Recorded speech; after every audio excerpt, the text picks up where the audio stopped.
Assalamualaikum warahmatullahi wabarakatuh. Kembali lagi kita belajar di pendidikan agama Islam. Kali ini kita akan belajar tentang iman kepada qada dan qadar. Iman kepada qada dan qadar merupakan rukun iman yang keenam. Sebagai seorang muslim, kita harus percaya adanya qada dan qadar yang telah ditetapkan oleh Allah Subhanahu wa taala. Menurut bahasa, qada adalah keputusan atau ketetapan. Sedangkan menurut istilah, qada adalah keputusan atau ketetapan Allah Subhanahu wa taala terhadap semua makhluknya yang telah ditetapkan sejak zaman azali. Apa zaman azali? Zaman azali adalah zaman sebelum terjadinya sesuatu, semua yang terjadi pada makhluknya termasuk manusia. Sedangkan qadar arti menurut bahasa adalah kepastian, peraturan, atau ukuran.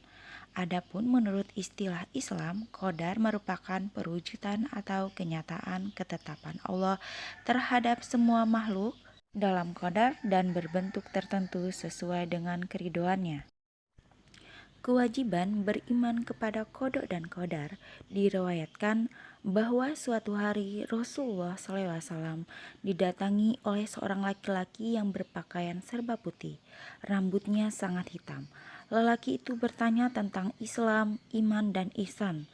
Tentang keimanan Rasulullah menjawab yang artinya, hendaklah engkau beriman kepada Allah, malaikat-malaikatnya, kitab-kitabnya, rasul-rasulnya, hari akhir, dan berimanlah pula kepada qadar, takdir yang baik ataupun yang buruk. Lelaki tersebut berkata, Tuhan benar. Hadis riwayat Muslim. Qada dan qadar disebut juga dengan takdir. Mengenai hubungan antara qada dan qadar, para ulama berpendapat bahwa takdir dibagi menjadi dua. Yang pertama, takdir mu'alaq. Takdir mu'alaq yaitu takdir yang kait eratnya dengan ikhtiar manusia.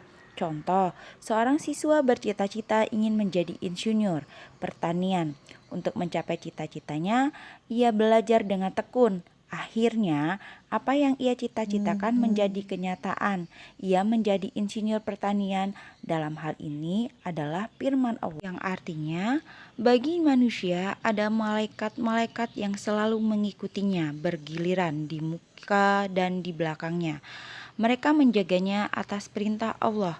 Sesungguhnya Allah tidak merubah keadaan sesuatu kaum sehingga ia merubah keadaan yang ada pada dirinya sendiri. Dan apabila Allah menghendaki keburukan terhadap sesuatu kaum, maka tak ada yang dapat menolak dan sekali-sekali ada perlindungan bagi mereka selain Dia. Al-Quran Surat Al-Ra'd ayat 11. Yang kedua yaitu takdir mubram. Takdir mubram itu anak-anak takdir yang terjadi pada diri manusia yang tidak dapat diusahakan atau tidak dapat dirubah oleh manusia. Contohnya, ada seorang laki-laki yang matanya sipit, ada yang dilahirkan dengan kulitnya hitam, kematian manusia, kelahiran, hari kiamat, itu merupakan takdir mubram atau ketentuan Allah yang tidak bisa dirubah oleh manusia.